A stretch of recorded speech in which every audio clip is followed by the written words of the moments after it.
Hey everyone, welcome back to my channel Daily Life English. Today we will learn some useful English sentences for morning routine. I just woke up. मैं अभी उठी हूँ. I just woke up. I am brushing my teeth. मैं अपने दांत brush कर रहा हूँ. I am brushing my teeth. I am getting ready. मैं तैयार हो रहा हूँ. I am getting ready for my office. मैं ऑफिस के लिए तैयार हो रहा हूँ. The breakfast is ready. नाश्ता तैयार है.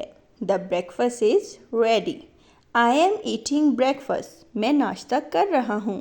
I am getting late. मैं लेट हो रहा हूँ. I am getting late.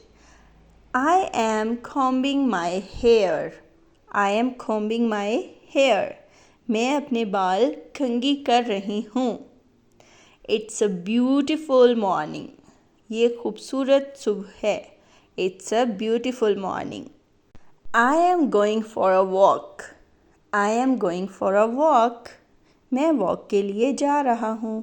So friends, I hope आपको ये सेंटेंसेस सीखने में ज़्यादा देर नहीं लगी होगी और इसी तरह की इजी इंग्लिश और डेली रूटीन की इंग्लिश सीखने के लिए मेरे चैनल को ज़रूर सब्सक्राइब करें और अगर वीडियो अच्छी लगी हो तो वीडियो को लाइक एंड शेयर करना ना भूलिएगा. Thank you so much for watching. Stay tuned. Bye bye. अल्लाह हाफिज़.